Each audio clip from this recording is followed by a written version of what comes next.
J'ai choisi la filière ingénierie cognitive pour deux raisons. La première, c'est que j'hésitais encore entre rester dans la recherche et l'académie ou m'ouvrir un peu plus au domaine privé. Mon tuteur m'a montré que la filière ingénierie cognitive était celle qui permettait de garder le plus de portes ouvertes. Et de plus, j'étais très attiré par le côté très concret, l'utilisation de nouvelles méthodologies, de nouvelles formes de travail qu'on n'expérimentait pas sinon en M1, en linguistique, etc. Moi, je savais depuis toujours que je voulais faire de la recherche, mais étant dans les milieux académiques pendant longtemps, je me disais que je manquais un peu quelque chose. Ce qui m'intéressait, c'était vraiment de pouvoir voir l'impact direct dans la société. Et c'est pour ça que je me suis dit, je vais essayer avec la filière d'ingénierie cognitive. Aujourd'hui, je fais partie d'une équipe d'innovation dans une start-up d'intelligence artificielle spécialisée dans le langage. Donc, je fais à la fois de la veille technologique, mais également j'étudie un peu les impacts de mettre en place des nouvelles technologies au sein de notre entreprise, à la fois pour les clients, mais en interne. Maintenant, je fais ma thèse, une thèse CIFRE, qui, en gros, c'est une collaboration entre une université et une entreprise ou une association ou le gouvernement. Donc, moi, je l'ai fait avec une association qui s'appelle APRIFEL, qui est l'Agence pour la recherche et l'information en fruits et légumes. Et moi, je travaille sur les biais cognitifs dans l'alimentation. La filière ingénierie cognitive m'a vraiment apporté à la fois des nouvelles formes de raisonnement, des formes d'outils, et également des connaissances théoriques, mais surtout aussi des soft skills, des connaissances en termes de réseautage aussi. Les cours de la filière ingénierie cognitive m'ont vraiment appris un autre état d'esprit que celui qu'on a habituellement dans la recherche. Ils m'ont appris en fait à m'ouvrir à d'autres techniques de travail, notamment aussi des formes de travail de groupe qui étaient orientées vers beaucoup plus de concret. Pas seulement vers l'accumulation de connaissances, mais aussi la réalisation concrète de projets. Par exemple, on a réalisé un projet d'étude du sommeil étudiant qui ne s'est pas arrêté à l'étape de juste l'étude des comportements, mais également la mise en place de recommandations, le suivi de l'efficacité de ces recommandations auprès des étudiants. Donc on a pu aussi voir des témoignages de chercheurs qui ont pu travailler main dans la main avec des entreprises ou des grandes entreprises ou des grands organismes publics, comme par exemple la DITP. Le fait de pouvoir côtoyer à la fois des entrepreneurs et également des chercheurs et d'avoir leurs témoignages de leur travail collaboratif a permis de prendre conscience que la recherche pouvait avoir également un sens qui n'était pas que le progrès technologique ou intellectuel de l'humanité, mais également la réalisation de choses concrètes dédiées à la société, à des échelles de temps qui pouvaient être aussi de l'ordre de 6 mois, 3 mois. Alors pour moi, cette filière m'a donné vraiment des outils, surtout en deux aspects. Le premier, c'est l'organisation du temps et surtout de savoir gérer un peu les contraintes de la vraie vie, parce que faire de la recherche appliquée, c'est génial parce que voilà, on peut voir l'impact, mais aussi il y a les inconvénients parce que tu peux pas faire comme un labo. Du coup, les conditions sont moins idéales. Du coup, il faut qu'on fasse de compromis pour avoir des vraies recherches, mais aussi pouvoir travailler avec les conditions qu'on a. Et la filière m'a vraiment aidé à comprendre un peu cet enjeu. Une autre grande chose que m'a appris la filière ingénierie cognitive, c'est la diversité des parcours et surtout la manière d'allier ces parcours en équipe. Donc dans mes groupes de travail, moi je venais de la filière linguistique, mais j'ai pu également rencontrer du coup des étudiants spécialisés en neurosciences, en modélisation, également en psychologie cognitive.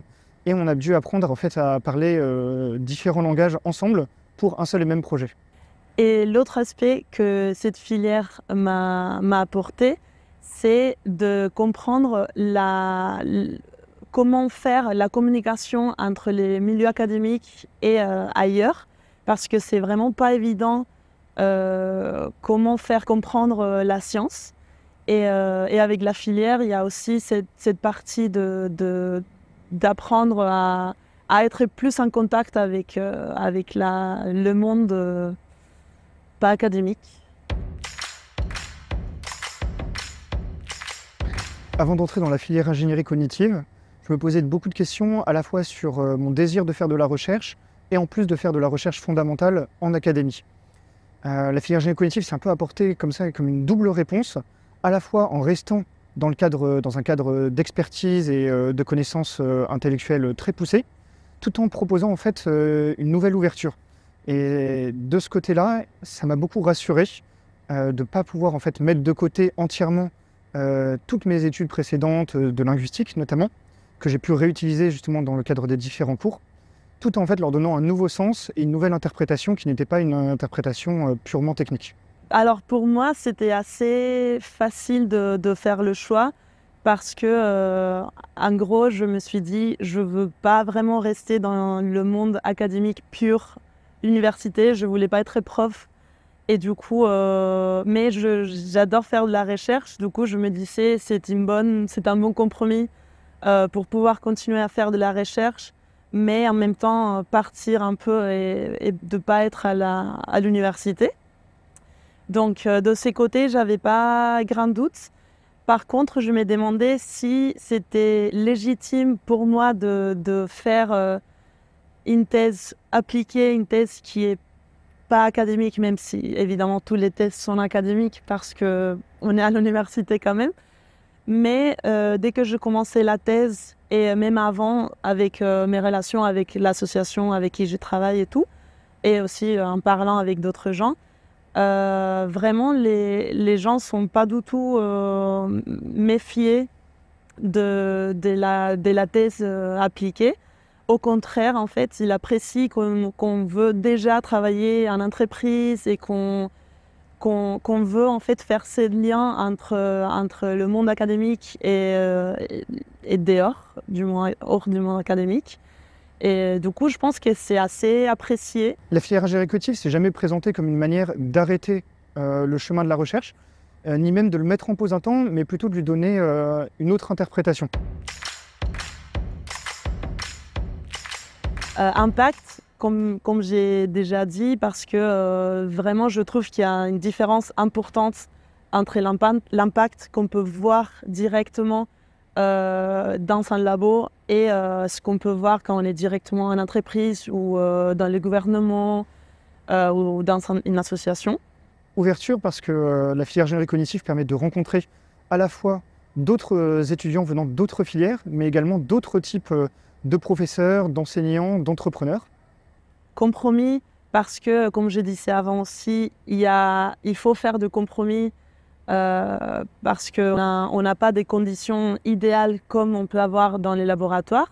Autonomie, parce que le fait d'être plongé dans un nouveau milieu avec des méthodes d'évaluation qui sont beaucoup plus pratiques, qui sont moins orientées vers l'accumulation de connaissances, oblige en fait à sortir de sa zone de confort également, et il ne tient qu'à nous de vraiment profiter des opportunités que propose la filière ingénierie cognitive. Il faut avoir l'intégrité aussi de la recherche pour savoir ce qui est acceptable de faire de compromis et ce qui est vraiment non, si on fait ça, en fait, on ne va pas avoir de résultats de recherche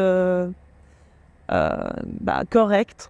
Aventure enfin, parce que c'est l'occasion avec l'ingénierie cognitive de vraiment sortir de sa zone de confort, de rencontrer en fait des nouvelles personnes, mais aussi d'élargir nos horizons et vraiment de se poser la question de qu'est-ce qu'on veut faire plus tard.